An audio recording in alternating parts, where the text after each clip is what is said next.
yeroo ammaa kana keessatti kunin fuudhaa kun gadhiisaa kunin seenaa kunin ba'aa jireenyi addunyaa kuni namoonni yeroo tokko walitti akkuma yeroo dura walitti dabalaman akkuma jaalatan akkasuma gargar ba'uun jira jechuudha. Kanaaf maaliif yoo jettanii haalli yeroo ammaa ilmi namaa itti jiru nasbeen namaa ni baati garuu guyyaa rabbi baasee malee baasu. Namoonni tokko immoo nasbeen rabbiin uume kana ofii isaaniitii baasuuf kan yaalan akka qoosatti kan laalantu jira jechuudha. Asumaan janna koongresii jannaanii jannalleen bultii jaarachuu deemtee akkasuma kun fuudha kun hin gadhiisa kun yaani jireenya ammaa kun bakka wal keessa jechuudha. Tana jirtu akkam nagaa keessa hin fayyaa keessa isin jecha haalli nagaa goota alhamdulillah galata rabbii jirra yoo nageenya alhamdulillah rabbiin galanna hagu asumaan viidiyoo kee kana immoo like share subscribe godha please qorre jira jechuudha. Anillee viidiyoo hojjechuu nan dhiisee haala naa mijaa'u gizee kana akkasii bakka wal qabatee akkasitti naan tolee jechuudha. Inshallah sotu gizee kana kana inna anu gad bachuuf viidiyoo tiktookii abadan maxxansuun barbaadu rakkoo irratti jechuudha. Maaliif viidiyoo tiktookii gaafa fi viidiyoo keenya hojjenne tasagadhiisa jechuudha akka jirate malee hamma danda'een hamma rabbiin na laaffisetti viidiyoo kee hojjechuun barbaada. Inshallah gara fuulduraatti illee akkasumatti fuuldurri rabbiin na laaffisu garuu nan ulfaatta jedhee yaada akka kootitti inshallah boqonnaa lamaan sun akka waan natu ulfaatu natu fakkaata biyya birallee waan deemnu fi amma okin ji'a tokko hoomama qofa qabna. Kanaaf biyya biraa yeroo deemnu san keessatti warra namatti yeroo deemnu san keessatti viidiyoo waraabuun wallaahi baay'ee natti ulfaata rabbiin kee na laaffisu. An viidiyoo tiktookii immoo dhugaa dubbachuu maxxansuun baay'ee natti ulfaata. Isiniin jechuu barbaada asumaan dhimma irraa dubbachuu dhufne Abdii Muktaar akkasuma yeroo ammaa kana keessatti akkamitti nasbeen keenya kun taphataati. Akkasuma nama yeroo duraati erga nabsee ofii baasuu fedhan maaliif miidiyaa irratti baxa dubbii sobaa yookiin ta'uu danda'a namni ni rakkata. Dhugaa rabbii dubbachuuf namni biyya ambaa jiru ni rakkata. Alhamdulillah rabbil alaamiin ani garuu erga biyya ambaa kana deeme rakkoo argeen beeku. Rakkoo nani arge rakkoo gara nama yaani dubartootani malee alhamdulillah rabbil alaamiin rakkoo garuu nama hin hubadha. Maaliif yoo jettanii namni biyya ambaa keessa jiru rakkata. Nuti ka biyyaa baane rakkoo biyyaa nu baase. Rakkoon biyyaa nu baase nyaataa dhugii dhabuu oduu hin taane uf jijjiiruu fi maatii keenya jijjiiruutu nu baasa jechuudha. Kana immoo dagatina jechuudha.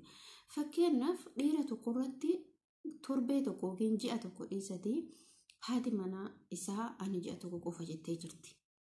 Dhiirri halkan tokko ijoollee bulchuu hin danda'u. Wallaahi dhiira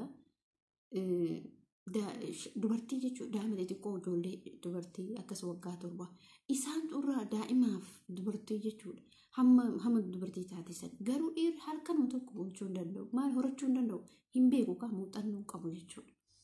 Muuxannoo qabu amma nama keenya nama biyya ambaa kanaatti xiqqoo ijoollee muuxannoo qabu dhugaa dubbachuuf jechuudha. Maaliif isaan hamma tokko odoo guddisuu illee ta'an hamma tokko isaan ijoollee wajjin yeroo kennu jechuudha. Akkaan arguutti namoonni tokko bi ummatuma adee kana ta'e nama ijoolleef yeroo kennutu jira. Ijoollee haadharraa abbaa jaalatutu jira.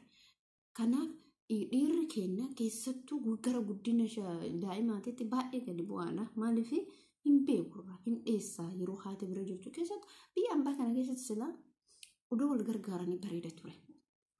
Garuu rakkoo namaa keessa seenuun waa'ee namaa kun nama rakkoo addaan baasa malee dhugaa dubbachuuf dubartiin jaalatti abbaa manaa isiitiin gargar hin baatu.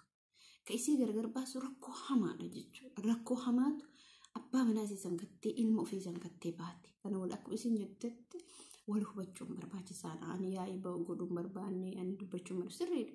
Dubartiin bar waa dhoofatti waa qabatti jechuudha keessa siizatti. Mootu namni ni rakkata. Namni ilmi namaa kun rakkata. Ka hin rakkanne hin jiru wallaahi nazim. Hin rakkata namni rakkanne hin jiru. Rakkatee biyya fakkeenyaaf amma gizima biyya ambaa karaa bishaaniitiin deeman kana karaa Maaleeziyaa karaa Liibiyaatiin karaa Yamaniitiin namoonni deeman kun rakkoo hedduu keessa arganiitiin biyya san gara lafa Suudaanii seenuudhaaf karaa hedduu jechuudha. Waan isinitti himu as keessatti jechuudha.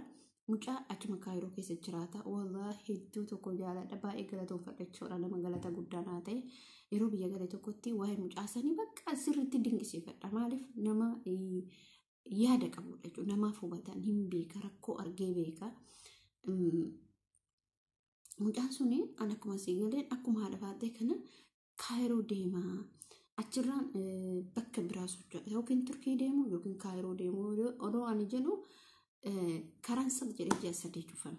Yeroo karaan cufame san keessatti jettee nasbeen kun asitti nagalti hamma biyyumti kamuu banamtu ankaroorri yeroo dura suutiidhaa akkuma galeenu takki turkii deemu takki mootuu yookaan yeroo deemu jedhee filadhe.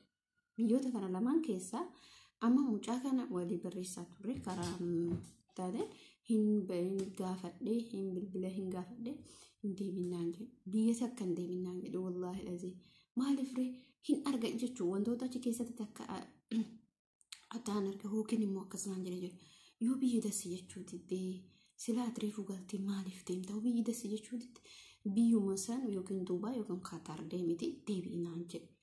Biyya kana ani kootu siin jiru naan jedhe mallaqa keellee gadbantee karaa bahara kana keessallee aan akkana jettee sochootu naan jedhe wanti feete hookalti yoo na jalaan wallaahi hedduu tokko isa galateeffadha baay'ee isa kabaja maaliif ani doogisee san karaa isaanii akkuma inni isa dhageeffachuu baadhee kalitu ta'e eessa jira hoona jechuudha. Maaliif namni rakkoo keessa jiru rakkoo san akkitti waan biyya sanii sirriitti naamse jechuudha waan biyyi sun keessa jirtu akkaataa ilmi namaatti jiru. Kanaafuyyuu wallaahi ilma namaa kana kan dogongoree nasbee ofii baasuu ga'u rakkinarraa kanas walii hubachuu qabna. Abdii Muktaar yoo waa'ee isaa dubbannu taate wallaahi dhiirri daa'ima guddiftee hin dandeettu dhuguma hammuma fedhe yoo ta'e ijoolleen qabbana jira bubeetu jira ijoollee tokko namni akka biyyuma arabaa kanatti kan guddisantu jira miti ilmoo kee qabii guddisi. Maaliif ashagunnooti guddisa ilmi ni guddata rabbi ka guddisu jechuudha namaa miti ilma jala laaltee garas gootee ijoollee qunxuuxanii guddisuudha jechuudha. Maaliif akkasuma gaafa guddatteellee amma raawwa gadi hin qabin immoo gaafa guddattes akkasuma jechuudha.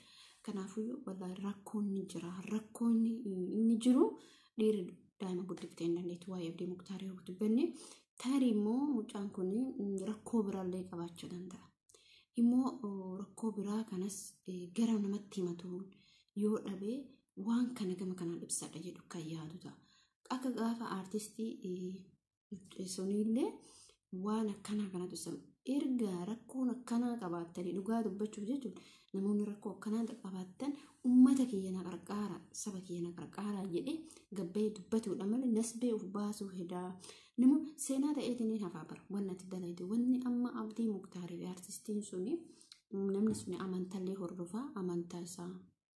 Qinxina fakkaatan beeku wala garuu ani beeku akkasuma fakkaata inni sunillee waan akkasii dalage ilmi kee gaafa guddate waan kana seenaa ta'e hafa viidiyoon waraabame hafa viidiyoon bakka hundatti meseejiin kee screenshot godhame kaama viidiyoon kee waraabame hafa waan tokko dalagu dursaa of sammuu kee kana keessatti maal hojjedhu Bariyoo na gargaara jettee kadhatte natti wayyaa nasbee kee obbaasa jettee miidiyaa irratti maxxansitee karaa feesbuukii karaa tiktook karaa peejii hundarra yoo maxxansitu maaliiti wantoonni borullee yookiin nam tokko fayyaa dhabee yoo na gargaara jedhe hin maxxansan yookiin namni maxxansaa isaan eega tarii hin beekamu wanni gizee amma kanaafuyyuu wantoota kanarraa otoo of eegne wantoota bakka jiraa miti wantootuma nuun taane kana wantootuma fokkataadha jechuudha wanni akkanaaf jechuudha.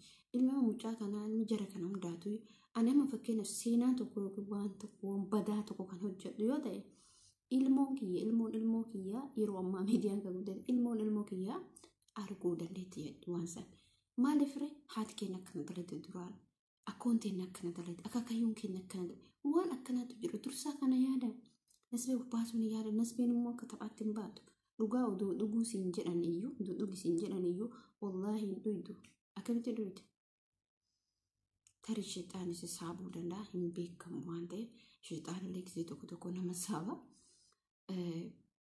Kanaaf jechuudha asuma dhimma kanaan wal qabatee dubartii ilmoo lama ajjeeftee dubartiin tuni walla waa hedduu addunyaa kanarra waa hedduutu deemaa jira jechuudha. Dubartiin kunillee nasbee daa'imaa baafte jechuudha. Kuni maalirraa ka'e?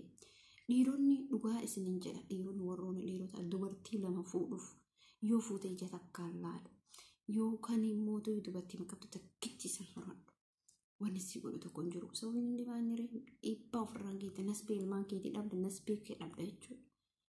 Dubartiin inaaf nani badduudha dubartiin hamtuudha sheexaana musaa wasaa sheettoo yaaniin jiraa miti sheexaani godhu waan kan hin godhetti fakkeen namaafu ufuma keetiyyuu ko'aa kee teessee aartii kee jettu taate bakka har'a namaa wal lolaa bakka har'a ibaluudhaa kan fakkeenya akka biyya keenyaan akkaana bakka har'a ibaluudhaan dhiisu akkamittiin akkasinaan jedhetti illikii keessa gaafsa inni sheexaan immoo godhi siin jiraata gaafsanuu waan hin taane keessa seenta jechuudha.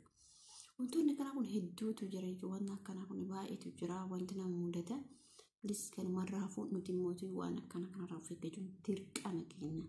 Waan akkana kanarraa of eeggannee nu wayyaa. Wantoota sheexaan nuti fidera irraa to'ibachuu.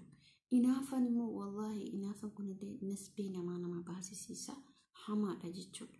Dubartiin keessattuu abbaa manaa isiitiitii kan inaaftu kan taate hamtuudha jechuudha dubartiin. Waa'ee kana walqabate waa'ee kana walqabate waan tokkotu waan akkanaatu jira jechuudha. Maaliif dubartiin badduudha? Dubartiin badduudha. Wantoota magaalaa walqabatee wanta beeku gara naannoo keenyatti turre na fakkaata. Naannoo keenyatti dhageetiin jira. Egaa dubartiin wanta hunduu taatu gama inaaffaa kanaan walqabatee na yaadadha. Guyyaan Jum'aa ture. Wallahi wanni akkana kun hamaa waa'ee inaaffaa kana kan dubartii yeroo inaaftu abbaa manaa isiitiin hamaadha. Guyyaan Jumaataa guyyaa Jumaataa kana keessatti akkuma nuti gisee santi xiqqoo turre haa ta'u gabaa baanee yeroo jennu kanatti namni akkanumatu jira see waa'ee inaaffaa kanatu jira beekaa. Amma yeroo wanti tokko wanna duraanii tokko yeroo adada ooltee bultuu yaadachaa deemte yeroo waa dhageettu waan akkasiisa jette yaadatta jechuudha. Dubartiin kun nama biraa wajjin akkas haasaa qabdi ani maanii isin beeku garuu namni sun jechuudha abbaan mana dubartii sanii eessa dhaqa lafa magaalaa dhufa nama sanitti dhaadachuu dhufa na fakkaata garuu waan nama suukaneessu inni suni deemee akkasuma karaa hojii deemee nuti garuu itti dhufni inni akka du'etti dhufne jechuudha yeroo dhufnutti gisee sana akkatti ijarraa nu qabanii bira nu dabarsan namichi jedhee akka laalleef namni safara san irraa bootaa sanallee namni irraa wal dhugaa namni sun jechuudha illikii keessa seenee sheexaan birwaan sun goone qabu illikii keessa seenee nama san nasbee isaa baase jechuudha. Maaliif inaafan kun badaadha. Dhiirrillee dubartiitti kan inaaftutu jira. Dubartiillee dhiiratti kan inaaftutu. Wallaahi inaafina. Har'aan nasbeen ijoollee lamaanii kun bamuu jechuun maal jechuudha? Nasbeen ijoollee lamaa. Takko nasbeen ijoollee lamaan isaa wallaahi saree tokko dhooftee akka biyya faranjeetti gumaa akka falama. Garuu namni keenya akkuma qalleetti ilaalee boruuf ajjeesuu dha jedhee meeseejii waan teekistii maxxansee achittis maxxansee asittis feesbuuk maasii godha na qarqaaraa jedhee geema na taphachiisaa jedhee yuutuubara keetii irratti hojjedhu yuutuubii guddaadha jechuudha. Abbaa fedhetu si ilaala abbaa fedhetu si hordofa fakkeenyaaf abdiin nama har'a jammaree miti viidiyoo isaa yoo kan laaltan ta'e kan miiliyoonatu jira kan miiliyoona wayiitu jira maali matu sammuu kee daa'ima kee kana duukaa oduu hojjettees dhugaa haa ta'u daa'imni akkasitti yoo namatti hin dhiiftu malee mana kee keessa jirta wantoota garaagaraa hojjechuu dandeetta fayyaa qabda inni guddaan dhugaatii garaagaraati irraa bilisa ta'a ijoolleen dhiiraa biyya hambaa keessa jirtan wallaahi biyya hambaa keessa jirtan biyyoota hambaa keessa jirtanii dhugaatii garaagaraati irraa bilisa ta'u kaa hojii keessan irratti xiyyeeffachuu isiniif wayyaa wantoonni isin amma miidhaa ofirraan ga'uu deemtan nasbee ofiin baasuuf deemtan wallahi borutti gaafatamtaati borullee kama azaabate jechuudha har'a nasbee kee baaftee ati borullee raahan argattu jechuudha. Maaliif ree ofii keetii ofiif baaftee rabbiin nasbee guyyaa ofii uume baasaati immoo harka keetiin of baasuuf deemu namoonni tokko fudhatu jira. Ati alhamdulillah rabbiin alamin kama gasanuu maxxansiitti nasbee kee rabbi si baasa. Namoo amma siin qoosaa jira jechuudha. Maaltu duubde duuba kiyyaa dhufaa? Maaltu duubde duuba kiyyaa dhufaa jira jettanii beekuu qabdan jechuudha. Har'a qaabdiin keenya illee ittiin qoosa jechuudha. Ka isa dhugaa waa hedduu namatti dhagama. Addunyaan kun yeroo ammaa kana of eeggannoon deemutu barbaachisaadha. Kanaafuyyuu viidiyoo keessatti dheeressee jira rabbi waan ta'an hundumaa rabbiin nurraa haa qabu. Yoo deemtan yoo teettan yoo haasoftan waan hunda keessattuu namarraa of eeggannoo godhaa. Namarraa of eeggannoo gochuun baay'ee barbaachisaadha. Isin jechuu barbaada. Viidiyoo kana bilees laayikii jedhu subscribe godhaa. Isin jechuu barbaada hordoftoota fi kabajamtoota kiyya. Hamma viidiyoo biraatiin walitti deebinutti assalamu alaikum warahmatullahi wabarakatuh.